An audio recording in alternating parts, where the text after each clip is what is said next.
Perfect. Sorry about that. Oh my God. Okay, well, sorry, do you want to say all that again about sectarianism and your experience? Yeah, definitely. Okay, so hello everybody. I am Jett Cloud. I make YouTube videos, although I've been a little bit inactive recently. Just talking about generally just like leftist ideas, socialism, social democracy, all that. Specifically within the context of America and like making it like palatable to an American audience, being digestible to an American audience. And my goal basically is just generally just propaganda development and shifting people over to a more left-leaning perspective. And even if people don't adopt it, just showing them what the left perspective is, because so many people in the United States in particular do not have any exposure to that whatsoever. So that is what I like to do with my channel. Amazing, cool. Yeah, and we wanted to start off, well, we're going to talk about sectarianism, drugs, and social democracy, but yeah, we wanted to start off talking about sectarianism. So yeah, do you want to talk a bit about your experience, Jett? Okay, yeah, let's do it.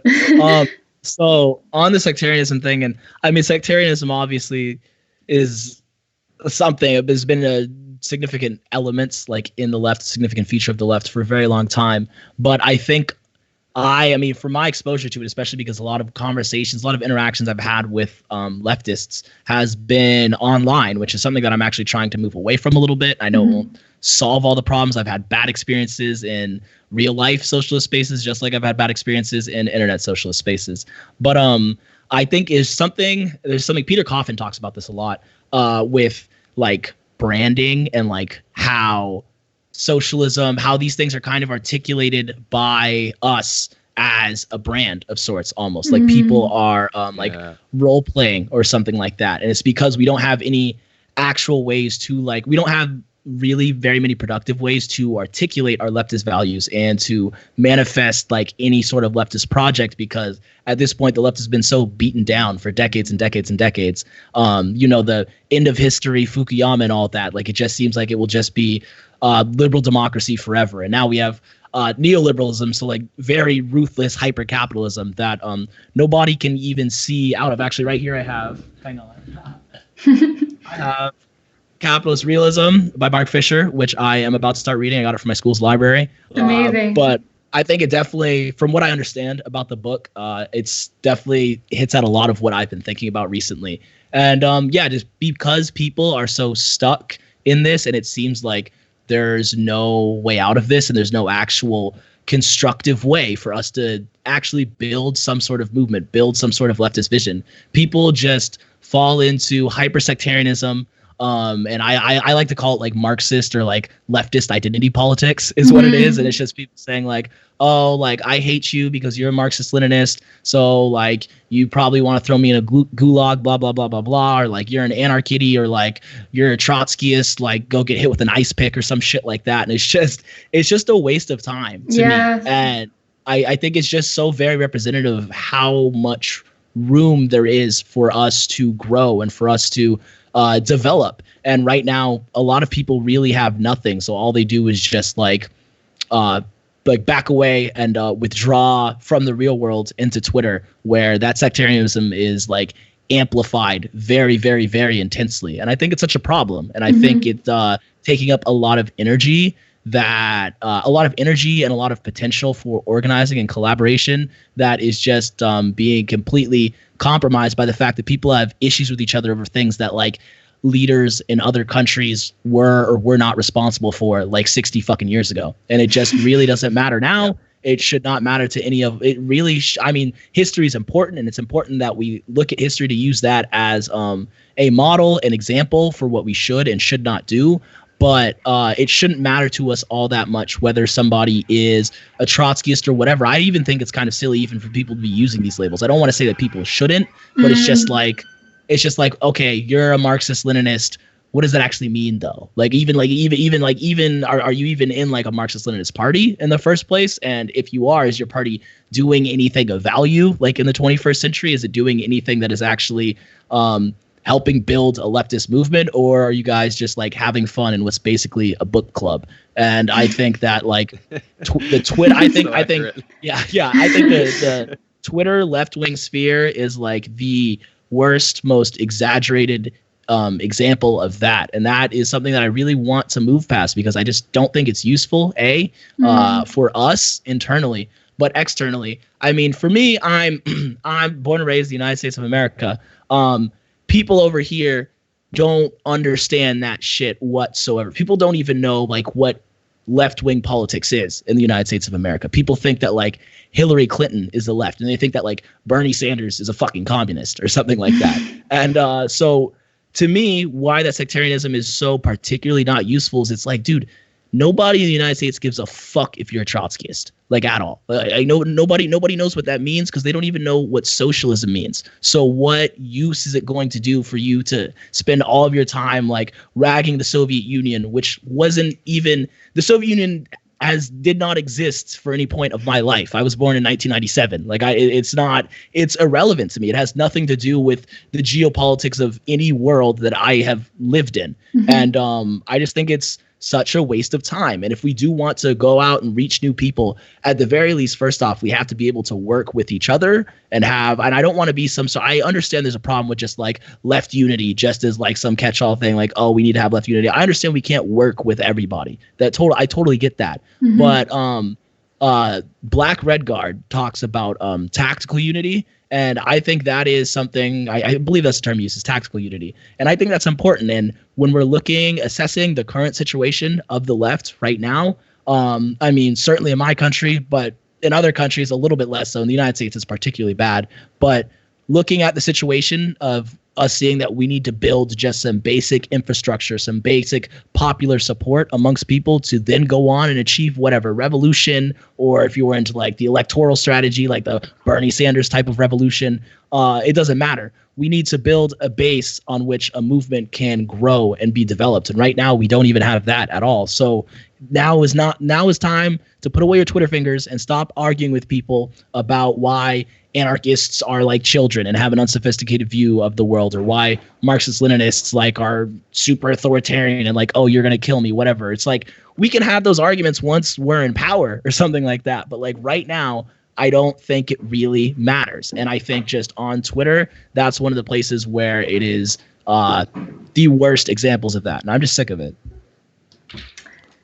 Wow, that was very well said. Yeah. Absolutely.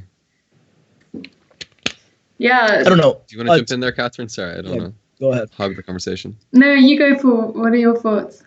So much. I agree 100%, man. I really, really do. Like, if you just like imagine getting from like here to getting to here, there's a certain point when our politics are going to branch off. You know, there's going to be like a little, fork in the road, and we're going to get socialism, and then the Marxist-Leninists are going to go this way, and the anarchists are going to go this way, or some other configuration of that, right?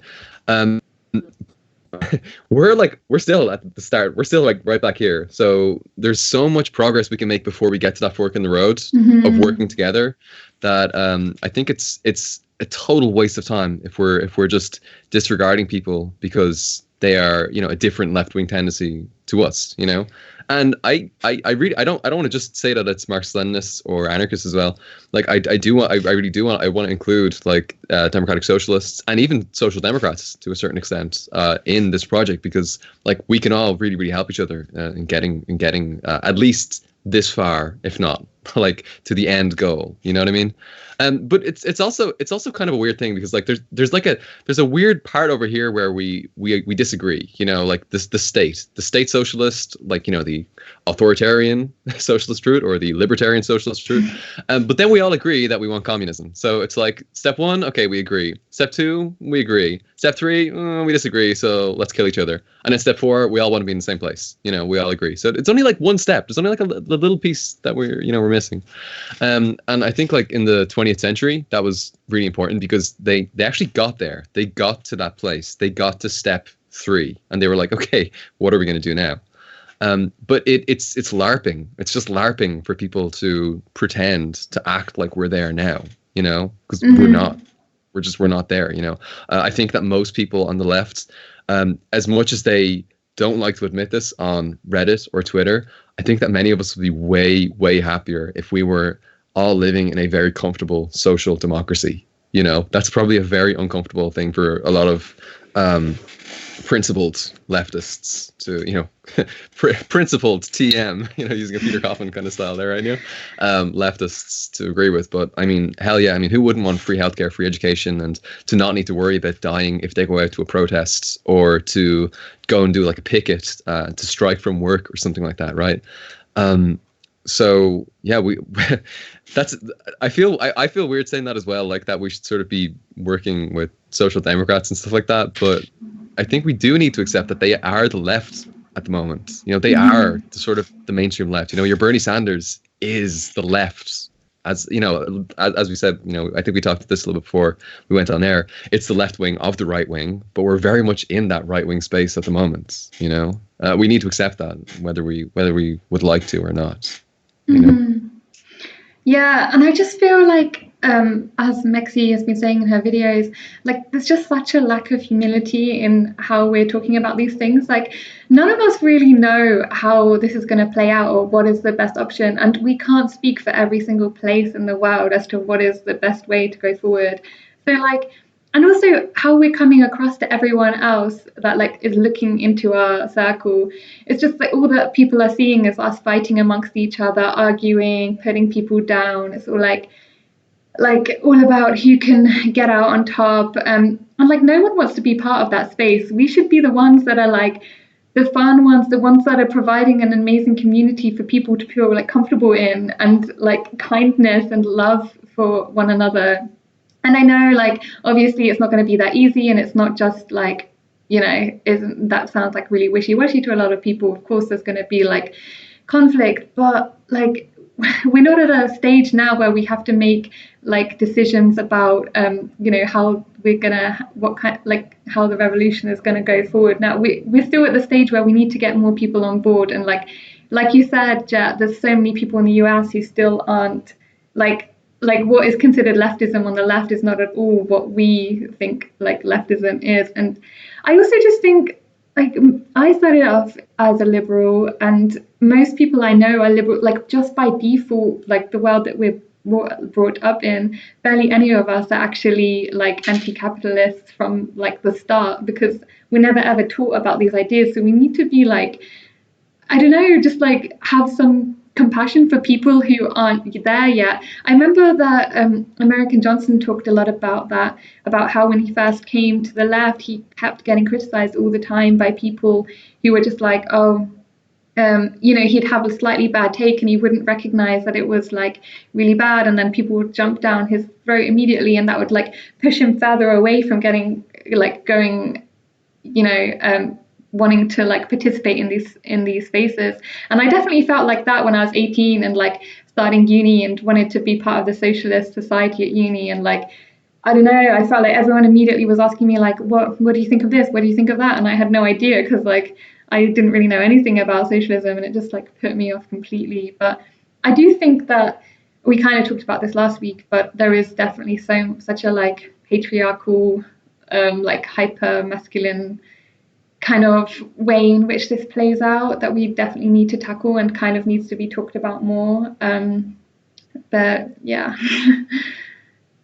One thing that I think is interesting, and what both of you said. So Paul, you said the thing about step 3, then step 4, and like step 3, we all kill each other, whatever. Once people are in power, like that's when these actual conflicts happen over like different ideologies, different perspectives from the left vying for power, and then whatever ends up winning out and manifesting itself as like the legitimate power will be. And then also about it being also about you saying it being like a kind of patriarchal, like hyper masculine way of going about it. I think part of the problem there is the fact that because obviously the left attracts people who come from marginalized groups, marginalized identities. So whether it be people who grew up in poverty, people from tough working class conditions, people who are marginalized for their racial identity or their sexual orientation or their gender identity or whatever.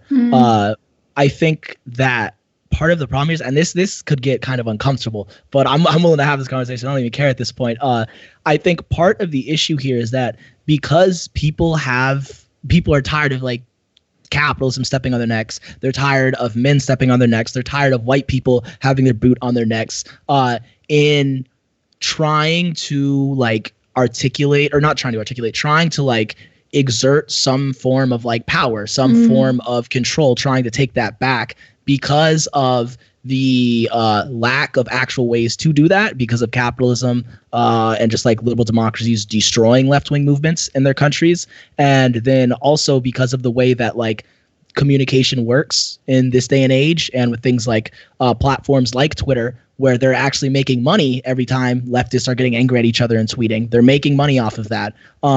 People are exerting power in a way that can at least feel like you're doing something in the immediate sense, because you can go and yell at a certain person for whatever. You can yell at somebody for doing this stuff, like cancel culture and all that. But just like how contentious the discourse is. And I think there's times when it's aimed in more legitimate places, definitely. But I think one of the least legitimate places is within the kind of leftist identity politics that I referenced earlier, where there's somebody who's an anarchist who's all upset about whatever, so they can just go yell at somebody who they can call a tanky because they have like Marxist-Leninists in their bio, and feel good about themselves and feel like they're doing something for the movement, kind of feel like they were there in the trenches fighting, when actually all that's doing is giving more money to companies like Twitter or Facebook or Google. And that is such a like fatal. It's sick how deep they have us. It is so sick how much so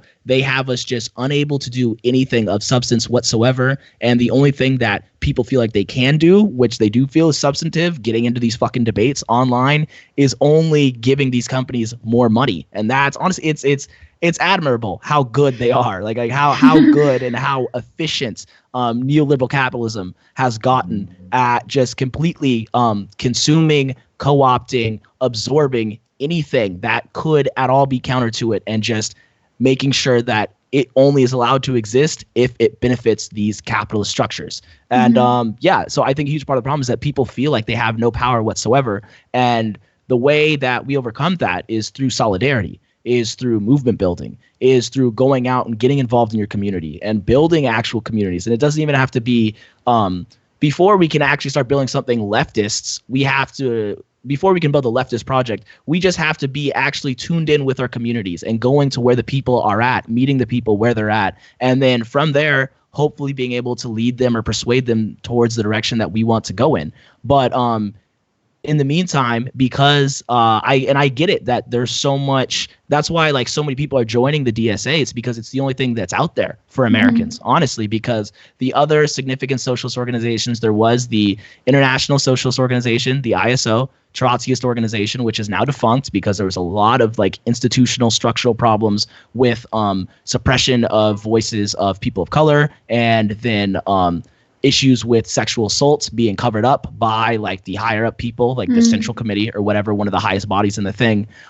There's the PSL, the Party for Socialism and Liberation, a Marxist-Leninist organization, which I went to a PSL meeting one time. I thought it was weird. And I took two of my friends who aren't like they'll call themselves socialists, whatever. And like, I'll talk, but they're not as into this as I am. They're definitely certainly not like as deeply into like leftism as I am. And to them, it was just kind of inaccessible, and they were just like, why the fuck would I want to go to this? Like the only reason you're going to want to go to that is if you're like as deeply committed to doing like this LARPing bullshit as everybody else who's at the meetings. But for regular people, it's kind of meaningless. It's kind of completely meaningless and just a total waste of time. And so yeah, I think one problem is just that people feel like, oh, I can exert my power now through yelling at somebody on Twitter, when in reality that's not doing anything. And in like a very sick way, it makes them feel like they're doing something for the cause, when that's just not the case. Yeah, absolutely. And that kind of reminds me of like, I don't know, I used to think that doing any kind of like internal work or working on yourself was very like individualistic. And I don't mean that in terms of like self-improvement, like very capitalist ways of like working on yourself. But I mean in terms of like, I kind of think we need to work on dismantling our own like individualism and our own like capitalist ideas and patriarchal ideas that we've like become indoctrinated in almost before or whilst we're also trying to do like the work with other people. Because if we can't dismantle ideas of being like individualistic, we're just going to keep doing this kind of activism like online, where like you said, it's like the immediate gratification. that we get. And if we can't get rid of like these capitalist or patriarchal ideas, and we're always going to be about ego and like competition and trying to come out on top. So I feel like we really need to be doing the work internally as well to kind of like recognizing within ourselves the things that we are, like how we've been influenced. Because I feel like often we feel like, oh, we're so much better than other people because we're leftists and we understand the world better than everyone else. But we've been living in this like capitalist hellhole just as long as anyone else, and we aren't like immune to all the influences of it either. That's really, I think, really important, especially when we're on like YouTube. Jett, you've mentioned some concerns about like the whole bread tube thing, and so much of it is so fucking capitalistic. It's so it's like a game of one-upsmanship. A lot of people, it's just fucking.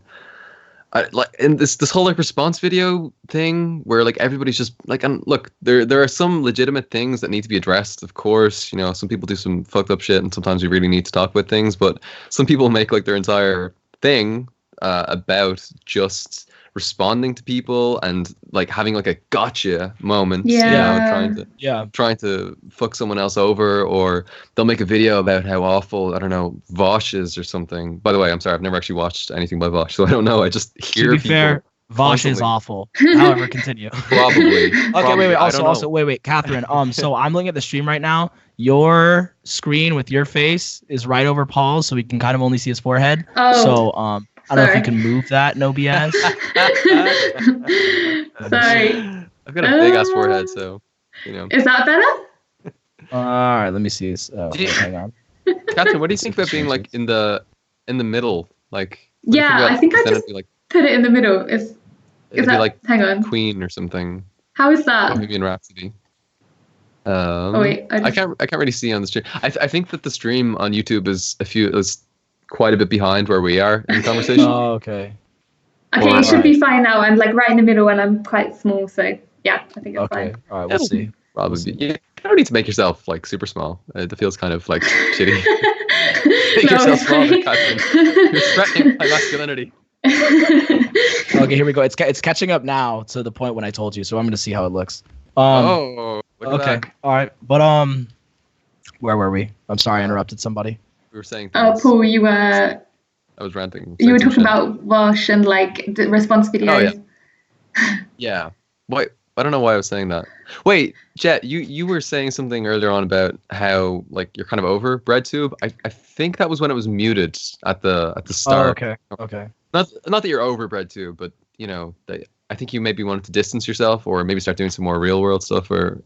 I mean, part of it is definitely like wanting to do more real world shit. However, I mean, another part of it is that BreadTube is I think probably like one of the like bigger internet left communities that like I've enjoyed the most. I think certainly better than like, I mean, I know there's a lot of overlap between like the YouTube and Twitter side of BreadTube, whatever. But just like general leftist Twitter, general leftist Reddit,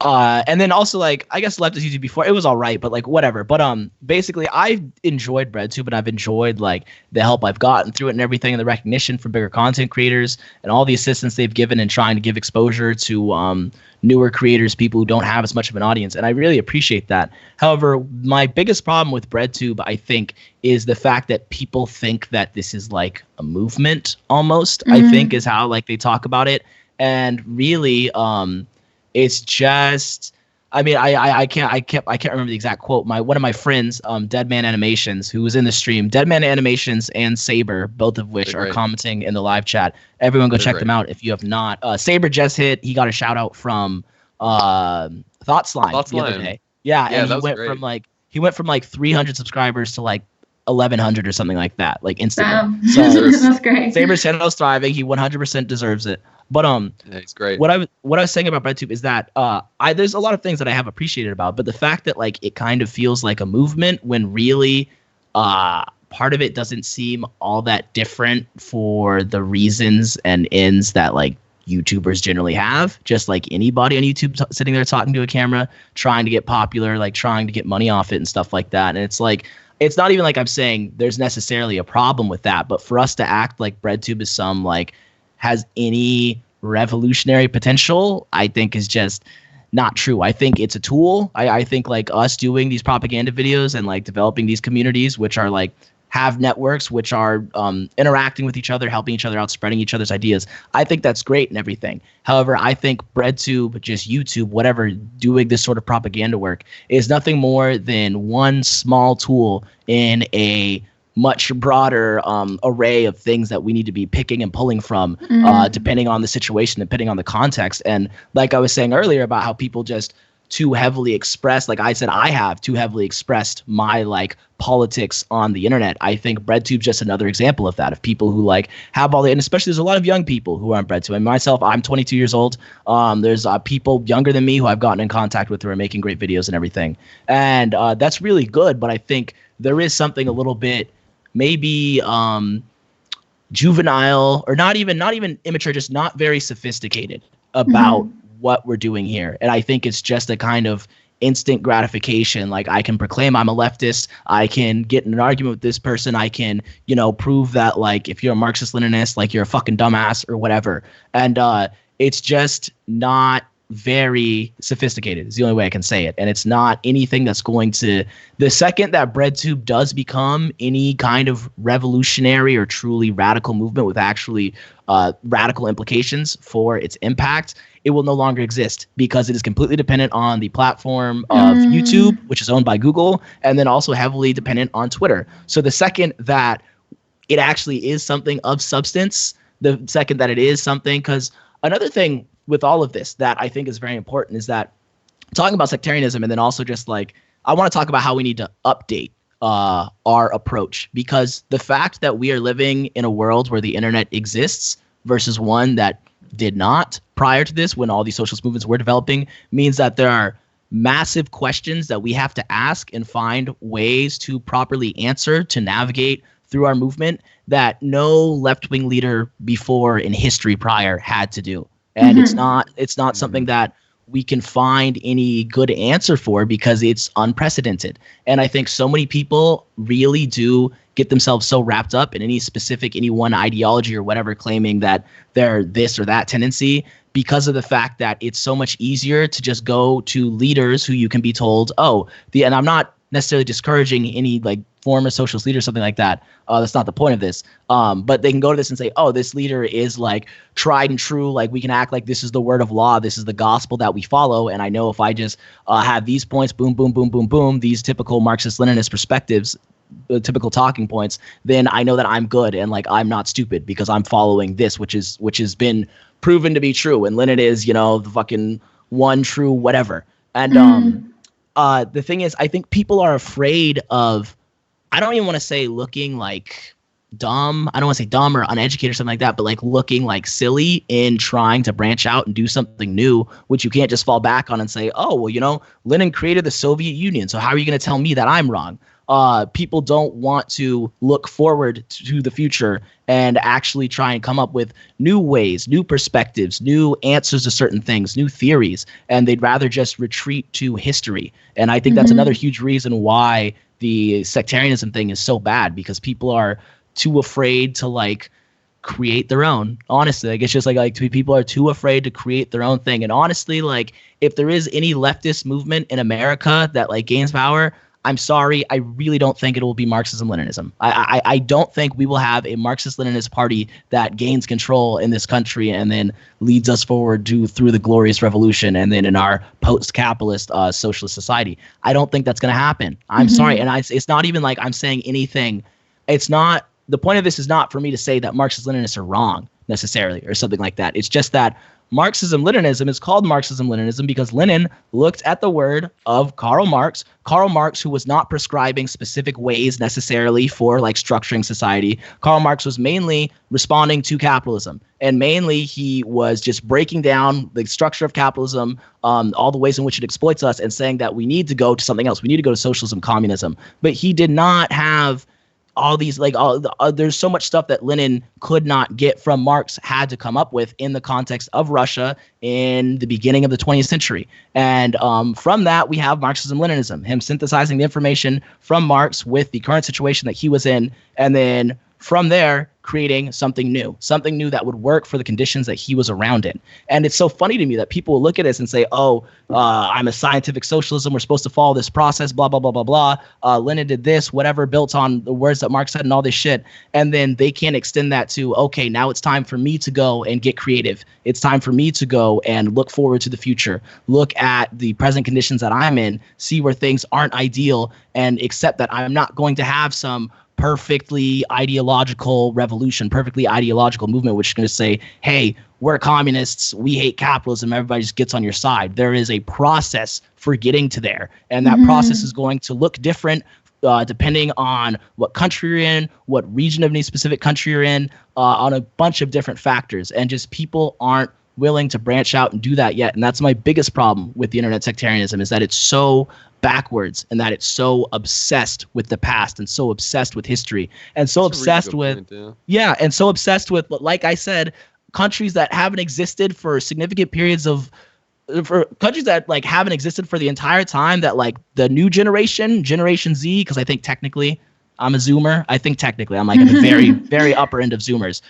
So all these people younger than me, even, none of us were around when the Soviet Union was in existence. And it's just like, if this is the people who you're trying to reach, the people who are going to go and build forward a movement in the future, you have to talk to them about things that they can understand, things that are relevant to them, things that are applicable to their life, that they can see in the real world. And that's why, love or hate the DSA, and I have very many problems with the DSA, one reason why people are joining that is because they hear somebody talk about it on MSNBC. They see that there's a politician who's in the DSA. I mean, AOC, I really don't think she has any affiliation with it anymore. But whatever, she does. She's a representative of the DSA. They can see that there's politicians here. They can see that, just regular fucking people that they know are talking about this. And that's not to say that we need an ideology that's going to be talked about like on CNN or whatever. That's not necessarily what I'm saying. What I'm saying is that the fact that it is being talked about on CNN and MSNBC tells you that at the very least, it is having enough of an impact that they cannot ignore it.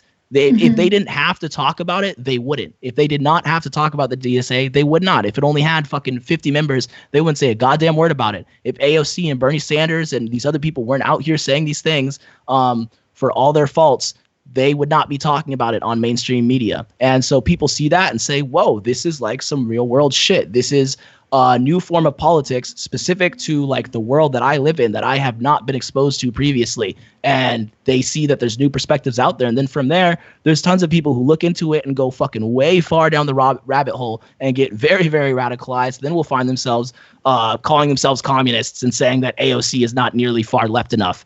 And I think that shows the difference between movement or just groups' perspectives that are so obsessed with history, so obsessed with dogmatism, and just being an orthodox, whatever this given tendency is, versus the movements that are actually going to have an impact in the world that we live in. I think that's one of the major differences, is that one of them is kind of more a hobby and is something that people are just, they have a general like intellectual interest in this or whatever. Whereas the other one is something that can't be ignored because it's something that there is actually some sort of popular understanding growing around it. And I think that's where the energy is. I think it is the job of people who are communists, who are socialists, like legitimately anti-capitalist socialists, to go where the energy is, where all the left-wing energy is in this country, which, DSA is one of those spaces, and going and radicalizing people to either push that organization either way further to the left or grab people from there and bring them to a new movement, a new organization,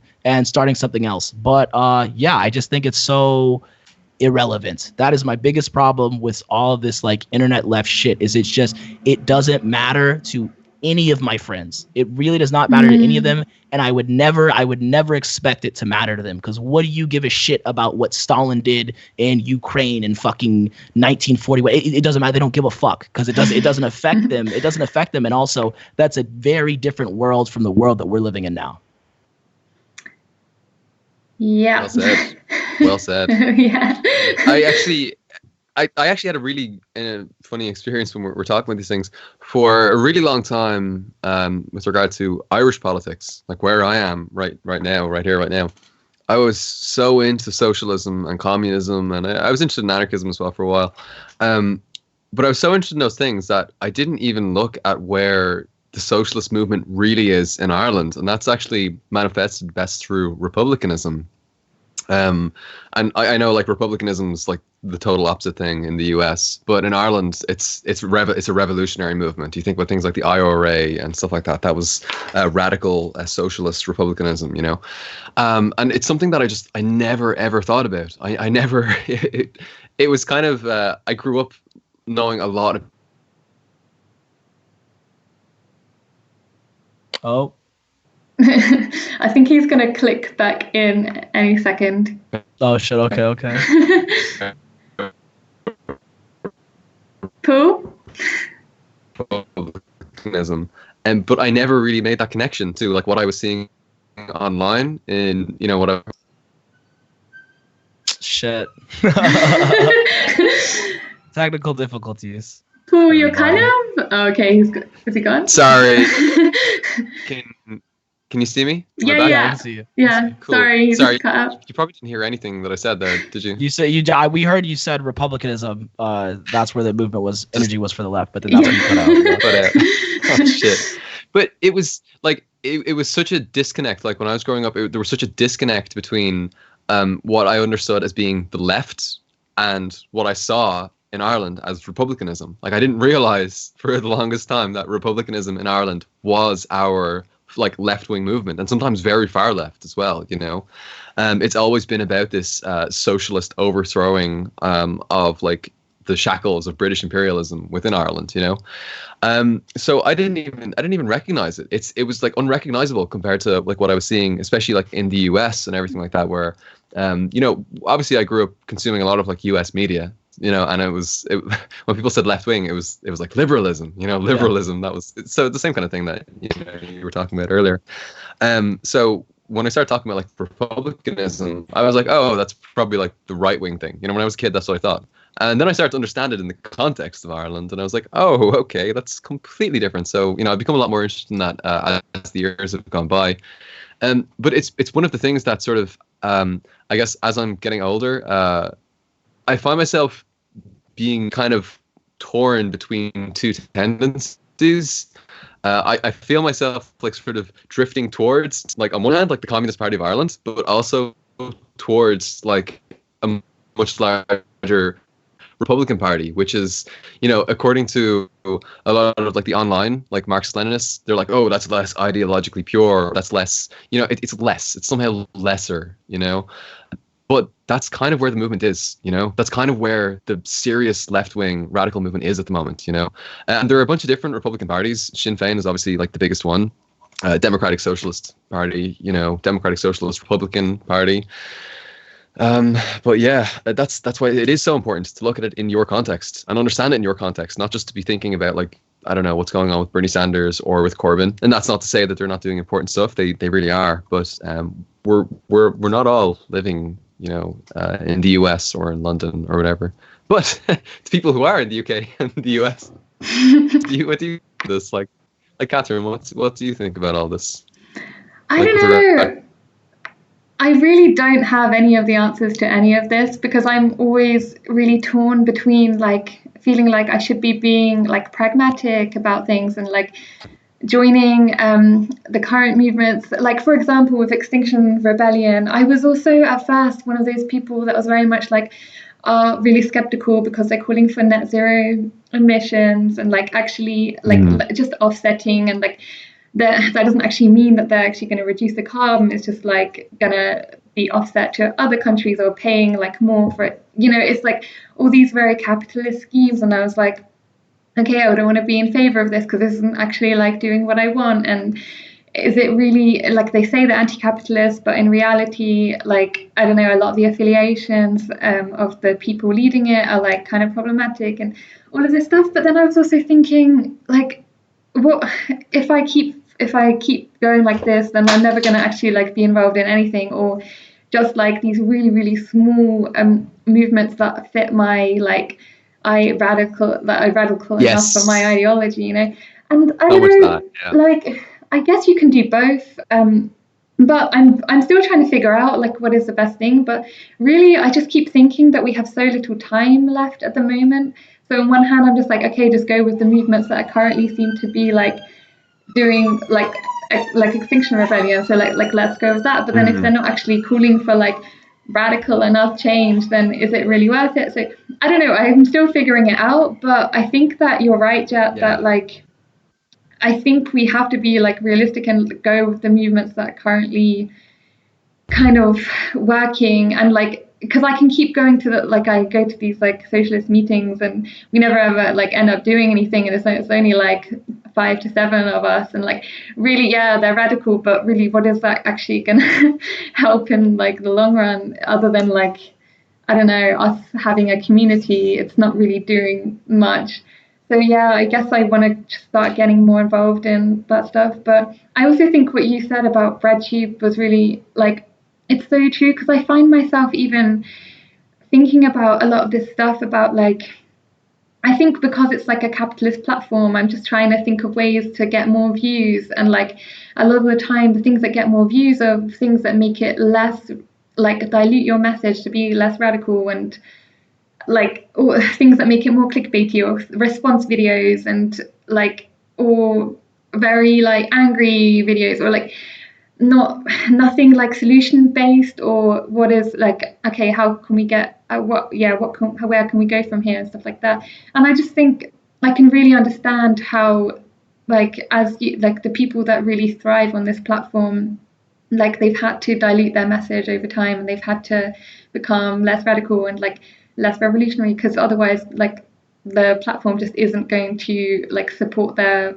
message. So and yeah, if I can already see myself sort of thinking about these things like more, then I can see like just how much it must, like that kind of thought process must like get to loads of other people making videos, and in the end, like where does that leave BreadTube if we're just like trying to do response videos because we know that will get more views, or trying to do like make it more palatable to get more people to watch it? I don't know. And I don't know, I was also thinking a bit about like just one thing, because you were like Jett, you were saying about how actually what we're doing is kind of like most people we know in real life like don't give a shit about what's happening on BreadTube. And I think that's so true when I think of so many of my friends. Like technically they care a lot about like politics and leftism and stuff like that, but they're not going to sit and watch these like 30-minute videos of like someone on the internet like talking about this stuff. And really, I think that one thing that I really want to work on with my videos, and I think we all need to get better at, is just like appealing to people's like emotions, or on like more of a personal level, or like I don't know, because I feel like so many of these videos are so like academic and have so many like technical words, and like I'm like my videos are definitely like this, and they're just like very like academic and not very, and it's very like how it's just, it doesn't appeal to people like just everyday people, especially people who haven't had like the same, they don't know that much about anti-capitalism or leftism. They're just immediately going to be like, what the fuck is this? Have no idea. Like we need to get more on like a personal level to like people's like subjective experiences, and like I don't know. Bo is really good at that.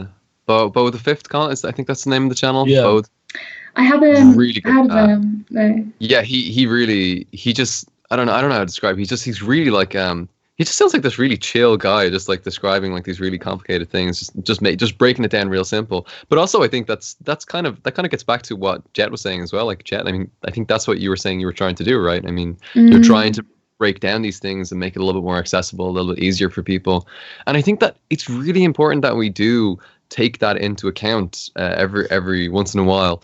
Like, what are we doing here on BreadTube? Like, what is the point of us making these videos? Is this just about creating a cult of personality around ourselves? Is this just about creating and nurturing some kind of fandom? Is some self-aggrandizing like empire for ourselves? Are we just trying to make ourselves rich through our Patreon? Guys, go check out my Patreon right now.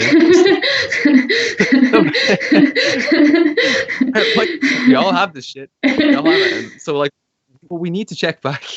Like, what are we doing here? Yeah. What is the purpose of RedTube? And I think the purpose of it is, at least to help people change and contribute towards a larger left-wing movement. And I think the second that we lose sight of that goal, then we start veering off into this kind of he said, she said, celebrity gossip bullshit. Can you believe that Peter Coffin said this? Or these kind of videos. It's like, what the fuck are we doing, wasting our time?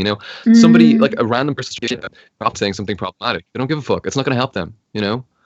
So, and that's not to say that you can't call people out for doing shitty things, for saying shitty things. A lot of times that needs to happen, of course. But I think I totally agree with what you guys are saying. We need to step back and just evaluate, what are we doing, and how is this helping the average person, who maybe hasn't got a PhD in sociology or something, Mm-hmm. Yeah, and I think when you said the thing about the call out shit, saying, oh, this person said something problematic, that I was trying to get at that a little bit earlier when I was talking about just how this is the only way for a lot of people who do feel that they're very often marginalized, exploited, all these societal pressures against them.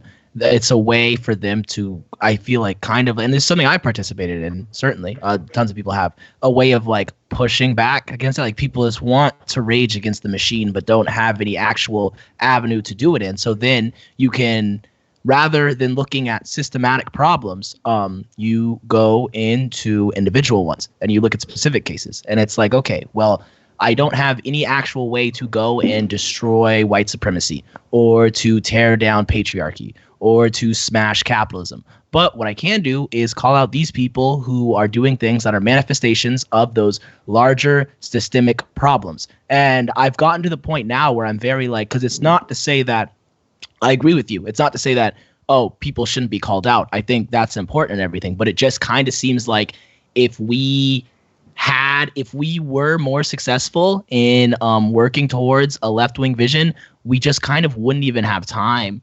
We wouldn't have nearly as much time for things like those response videos, things like those call-out videos. And I've gotten to a point where it's just I've come to realize it's just everyone's fucking problematic. If we have this conversation about how we live in a society where we do have white supremacy, where we do have patriarchy, where we do have homophobia and cis heteronormativity, all these other things, everyone being raised in that society where their mind is inculcated in all of these fucking ideas, of course those things are going to manifest themselves in on the interpersonal level on kind of a daily basis. One person saying something problematic to another person, and that sucks. I get it. I totally understand how shitty that is, and I totally understand that you do need to push back against that 100%. But I think one thing that would change a lot of people's perspectives, and this is kind of the general way, the attitude that I've tried to take towards it, is that I don't expect better from some big white YouTuber, be they a leftist or not. If they're leftist, they're supposed to not be saying problematic shit. When they do say something fucking racist or anti-black or some shit like that, I now just look at it and I'm just well, did I expect better? Should I have expected better in the first place? And knowing that we live in a world where, if you're white person, it's very easy to internalize all these horribly racist ideas and perpetuate that shit, spit it back out into the world, because of just how intensely it's been put in your fucking brain since you were born. Why would I expect them not to do something like that? I think is kind of the perspective I've come to. And that's really been important, because it's not to say that you're letting people off the hook, but you're acknowledging that these things are not going to stop until we destroy white supremacy, until we destroy cis heteronormativity, until we destroy fucking capitalism, until we destroy patriarchy. These interactions, these interpersonal problems are always going to exist. And there comes a time where I get how there's such a big desire to yell at people and shame them and hold them accountable in whatever way you can, which Twitter, it's very easy. Twitter's a very accessible way for anybody to hold anybody accountable for something that they said, whether it's legitimate or not. But there's a point where we're just running around trying to put out fires, and cancel culture doesn't even work all that well anyway. I don't think it's just kind of like a struggle session for people to get their frustrations out and do a public shaming of somebody. it's not all that effective anyway, but also it is never going to stop the problem. And you're going to have to go your entire fucking life calling people out, doing all this shit. And you should call people out on a daily basis, but it's just not for self-preservation and for the success of people who do come from marginalized identities for whatever reason, people who are being exploited, for their well-being, for these people's well-being. We need to focus on trying to get at the root problems. That is what radical politics is. It means we are getting at the root, the base of the problem, and trying to destroy that. And I think that it's just a very liberal attitude, I think, to go at individuals and say, oh, you're wrong because you did this. You're wrong because you said this. It's the same reason why that co-optation of identity politics, which started off as something from radical black feminist thinkers. A lot of this stuff came from left-wing, explicitly anti-capitalist, Marxist, communist black thinkers. These black women who wrote a lot of this stuff talking about intersectionality, all this stuff that Hillary Clinton and everybody likes to talk about now, because of the fact there's nothing wrong with identity politics. That's a very important thing to pay attention to, and a very important part of one's perspective when looking at politics, and just how to be a good human being and how to work towards a good world, towards a decent world. That is an important part of the perspective to have, 100%. And I completely disagree with class reductionists. However, the fact that Hillary Clinton is up on stage talking about intersectionality or whatever, and now the DNC can go and trot out Kamala Harris and just say, oh, look, we have this black woman, so she's progressive, right? Meanwhile, she's a fucking cop. I think those two things are related. How people like that desire, the impulse to go out and attack individuals and feel like you've done something that's causing a significant change, and the fact that the establishment, these massive institutions that fucking capitalism has so heavily gone out of its way to co-opt identity politics. I think those two things are very related, very much so. And I just think it's a kind of liberal attitude to have, and nothing wrong with that. It's something where if you're grown in a liberal democracy, especially like the United States, which has such a high amount of propaganda, you are going to be. Nobody ever taught you in school how to cause systemic change. Nobody ever taught you how to make systemic critiques. Nobody ever taught people any of these things, not in a classroom, not the official education that the powers that be would want people to have. And so I just think it's a bit of it is an inability to look forward to the future and look at what's going to actually cause these problems. Because I know destroying white supremacy is a tall order. Okay, I know that's really asking for a lot, but if we're radicals, if we're revolutionaries, if we're communists, or if we want to be radicals, we want to be revolutionaries, we want to be legitimate principled communists, then that should be our goal. We are not aiming for any.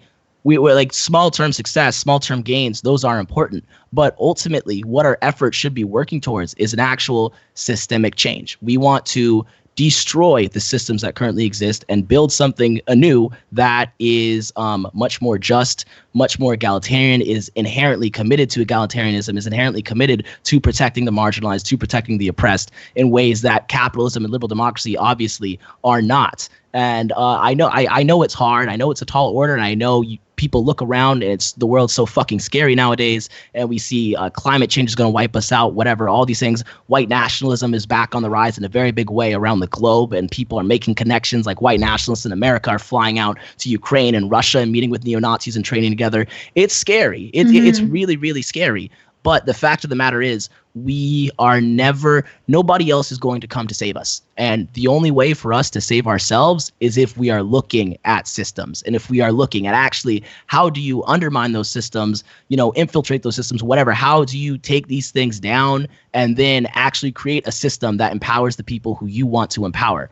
And that's hard. That's very, very hard. And it might not happen in our lifetimes. And you know what? If it doesn't happen in our lifetimes, that means the human race is probably going to go extinct along with 99% of other life on Earth. And it's tough. Like, I know that's very fucking hard to hear, but that's our only option and that's our only way out. And I just think we have to start looking so much bigger. And the thing with just response videos and just attacking certain individuals is very much so a manifestation of that way of thinking of like, oh, you're problematic, like you're canceled, whatever. You are completely, and it's not that people aren't responsible for what they say, but the fact of the matter is we know they say these things because this is what they were educated to think. This is the thinking that they were growing up in. This is the world that they saw. This is the ideology they were given. And that is why people go out and do and say problematic shit. And it's fine to hold them accountable. However, we are never going to stop people from saying problematic shit just by going and shaming people on Twitter all day. It's just, there's a certain point where it's just like, we have to move past that and actually, build this world we want so we don't have to worry about that shit anymore. You know what I'm saying? Like that, like that's the only way to get out of that. Yeah, absolutely. And I was also thinking like about what kind of message that we're spreading to people who are like looking into this movement as well, because I don't know, I'm a prison abolitionist and I don't believe in like retribution and revenge. And in a way, through this like cancel culture stuff, it's like we're reinforcing these same messages of like, oh, that person said this and like now they're cancelled forever, and like there's no place for restorative or transformative justice or any way for us to like be compassionate or understanding or like speak to them in a way that like gets them to understand where they went wrong, or like these platforms on YouTube don't allow for that kind of restorative or transformative justice, but like this online Twitter kind of stuff just like reinforces that, okay, yeah, we as a movement are in favor of just completely destroying people, and like don't care about like the psychological, emotional toll that has on people. And so I don't know, are we then just like sending the message to everyone that like, if you come into our movement, you better be prepared to be like cancelled or to be like shut down at any moment, and that we're so in favor of like revenge or retribution, and like, so I don't know, like what kind of message are we sending through that? Yeah, it's not a very welcoming one, to be sure. It's very I think it gets back to what you were talking about, like appealing to people on an emotional level. Thoughtslime talked about this recently as well, didn't he? About like making the left fun again. I mean, I think it's definitely related. Yeah. But I'm also like a little bit hesitant when we have this conversation as well, because I don't want to give like a green light to people being really, really shitty. You know what I mean? I feel like there's a risk of us kind of going into a point where we say, no, let's just let it go whenever somebody does anything shitty. Because there are also like really good examples of people who were, cancelled, and it's like, fuck that person. They did like a sexual assault or they did something, and it was just, you know what I mean? So, I feel like such a fucking centrist, but there probably is like a place in the middle here, where we're cancelling the real shitheads, and we're, but if someone's just, I don't know, said something a little bit problematic, maybe they didn't realize it, then maybe we're a little bit more nurturing, a little bit more, I don't know how to describe it.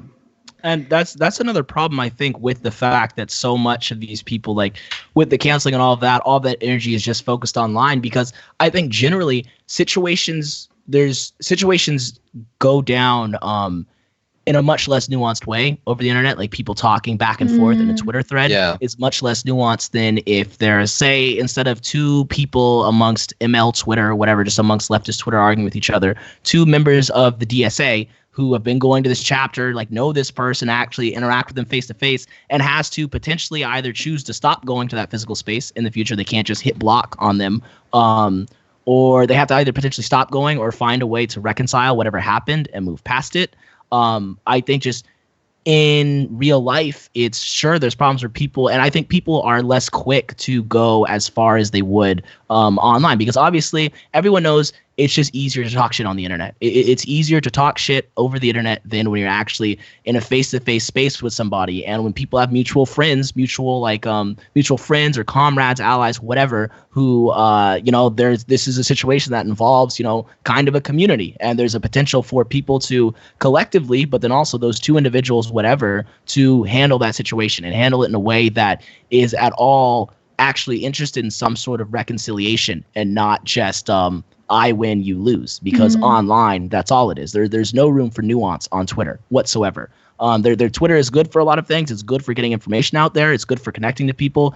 It is not good for actually having nuanced discussions about things. It's simply not. And I think that's one of the problems of just like the internet shit and like why it just exacerbates this problem so much and like why it exacerbates cancel culture so much is that it's way easier to just fucking block somebody and move past it than talk to somebody and work through an issue when you know that you actually have some sort of commitment to like seeing each other face to face. Yeah. I don't know if this is like really naive of me, but I was always thinking of like, couldn't the on YouTube, the online left, like use their platforms to organize like some kind of movement, like, and make it like in their area that, like, for example, there's a lot of leftist YouTubers in the UK, say, for example, like meeting in London, okay, let's like all get together and let's discuss some stuff, let's discuss some strategies. Because if you look at how big some of the platforms of like UK YouTubers, like that, the amount of people that we could get, I know like obviously people watching are from all over the world. I mean, with that, I don't see how that would immediately get them shut down, because like if you're just saying, okay, like a peaceful movement of, I don't know, like, do you know what I mean? Is that something that would be possible to like organize, or do you just think that, I guess people are too scared to do something like that? I think American Johnson talked about how he talked about like the way he understood the progression of like this internet left movement, and I think he said that 2020 is going to be the year, like 2019 or whatever was the year bred to like kind of went mainstream and stuff, and that 2020 is the year to translate it into like real life shit. And I think that is important, and it is like where I was saying earlier that the internet is not the end all be all. It's simply one tool, which it's a powerful tool, but it's only one tool in a wide array of things that we could utilize to like work to our advantage, work to our benefit. I think that, part of us using the internet like this is to say, hey, you don't have to just, it's hard to just go around, especially depending on where you live. It's very hard to just meet leftists, whatever. If through the internet you can find people generally in the same area and then use that to go and actually meet up like in real life, I think that like has potential. I think that really has real potential. And I think I'm gonna go back to the DSA here and I don't want people to think I'm some like hardline like DSA supporter. Certainly not. But one thing with the DSA, and there's many problems with like it's like Twitter, like online, because there's so much DSA drama online. Like you would not believe how much DSA drama there is online. It's ridiculous. But also, there is like kind of a connection between, okay, people are talking about things online across the country in these movements and shit like that. But then also people in real life are connecting, and so they can report from the ground what's happening in their chapter and talk to somebody who's in the DSA in a different chapter elsewhere and can share strategies, support each other in like whatever projects they're trying to do or in trying to change their chapter, or if there are issues with their chapter, trying to reconcile that. And that is important, having like some connection between on the ground, like boots on the ground organizations, movements, meetups, whatever, and this internet activism, internet sphere, like this communication through there. I think it's important to bridge that gap somehow. And that is something that I'm going to look more seriously into pursuing and trying to build those sorts of spaces in the future. But you're right. You're very right about that, where like there does need to be a connection between the internet and the real world, because we can't have communism just online. Like that's not like we have to have it in real life too. Yeah, I totally agree. I see so little videos, if any at all, that's just been like, hey, there's a movement currently happening in this area. Everyone should go support it, either financially or physically if they can. Like, I've just never seen that done before. I think American Johnson made a video about Rojava, and like, supporting the movement there, which I thought was really great. But aside from that, like, well, I haven't done anything like that either. I'm definitely going to think about it. But yeah, I think we definitely need to be doing, or even like making a propaganda video for a certain movement that's currently happening that we think needs more support. Like, that's something that we, with our audiences, should be doing. Yeah, I really, really agree with that. Actually, this one of the reasons why I started doing LeftTube was last year when Bolsonaro was about to be elected in Brazil. Just before he got elected, there was this massive movement, like just saying like not him, never him. And so I made a video just to say like, hey, not him, never him, don't do it. Here's why. He's a fucking fascist and so on and so forth.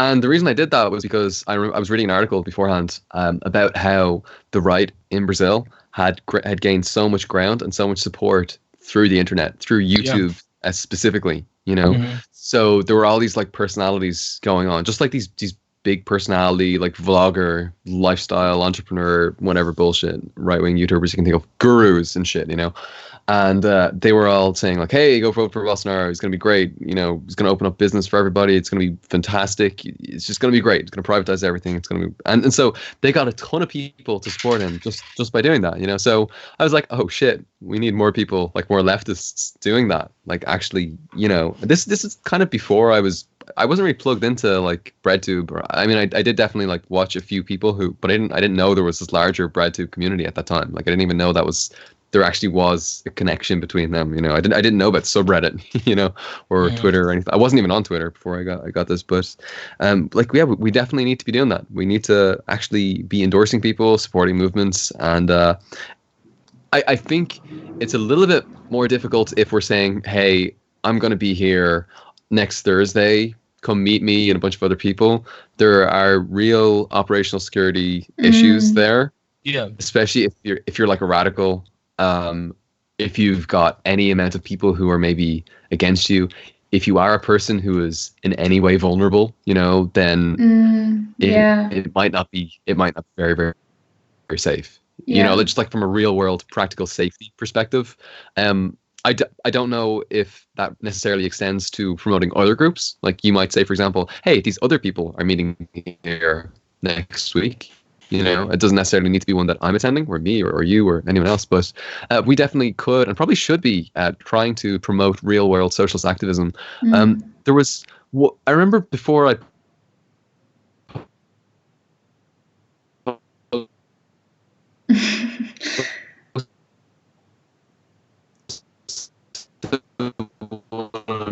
Shit. Somebody asked me, hey, I know, right? But the point is that people Paul, I think you're cutting out. Wait, you're cutting out. You're cutting out heavily. Cannot hear you. Hello, are you there? Oh, cool. Thank you for like. Can you? Hey. Okay. There we go. Can you see my message? Yeah.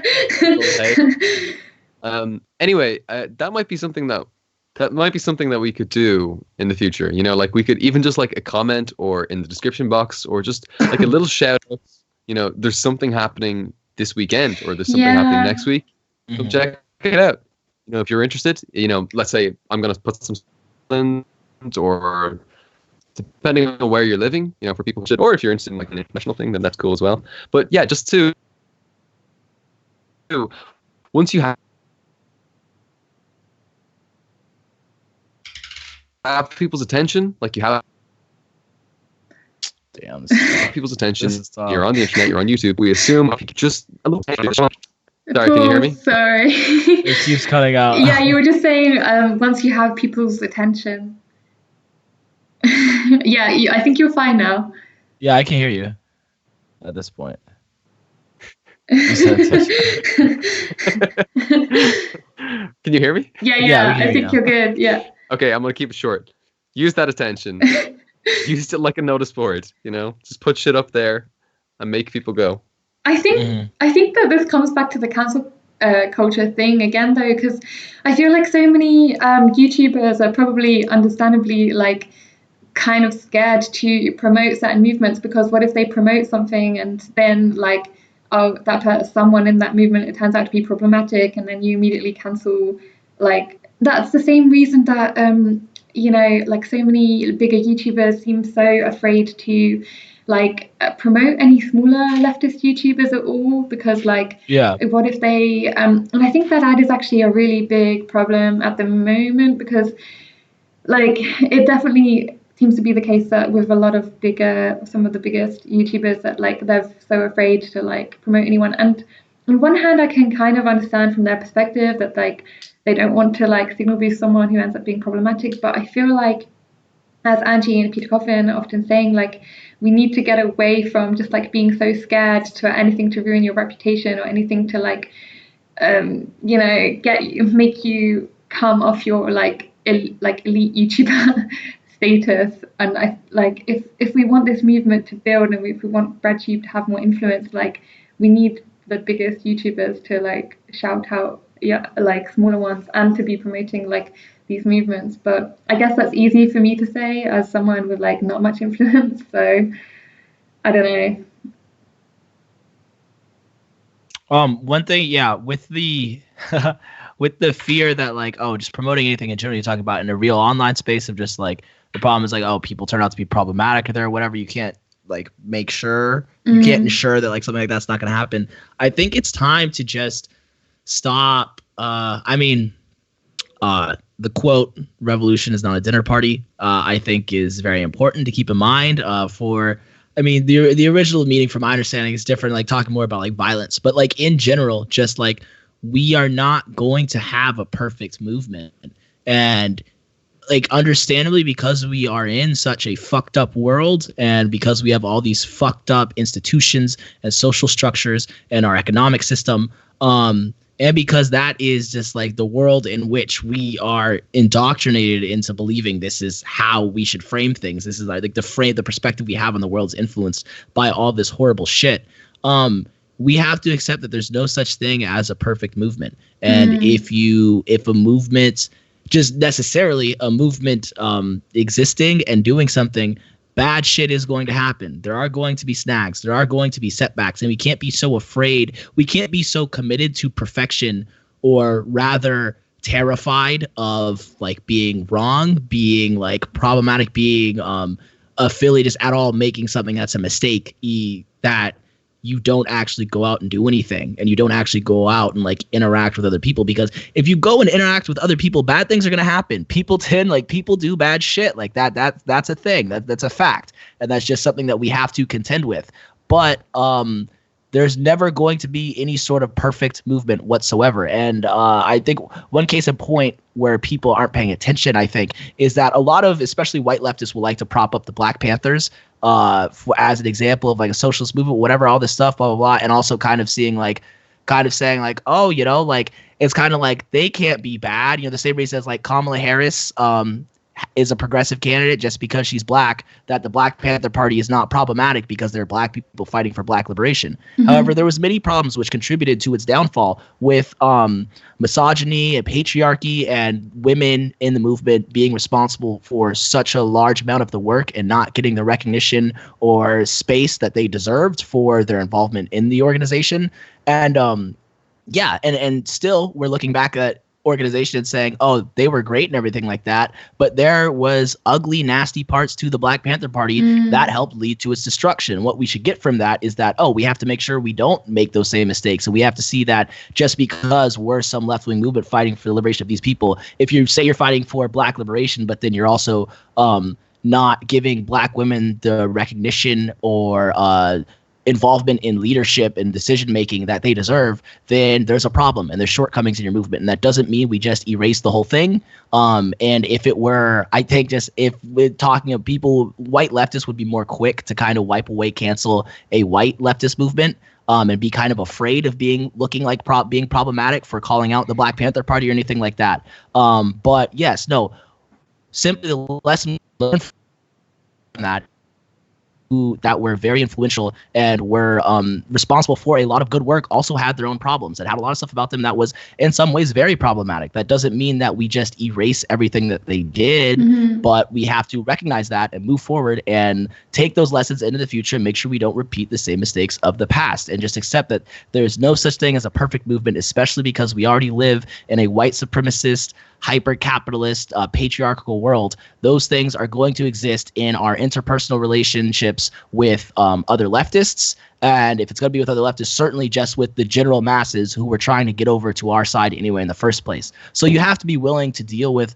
uncomfortable shit, and that's all there is to it. And one criticism about the left that like the right says, like, I mean, the thing about like, oh, safe space and all, it's bullshit. Like a lot of stuff they say about being so worried about safe spaces, it's bullshit, very exaggerated and stuff like that. But I do think there is something there where there is kind of a just like allergic reaction, just like knee-jerk reaction against like being uncomfortable almost. And I think that's something we have to get more comfortable with, because revolution is a process that is very, very, very fucking far from comfortable. That's not how any revolution is going to be characterized. And we are working towards revolution. We have to work through that discomfort, fight through it to get to a world where we can be comfortable. But in the meantime, it simply doesn't exist. And we have to find a way to reconcile that so it doesn't paralyze us from actually taking any action because we're afraid of making a mistake.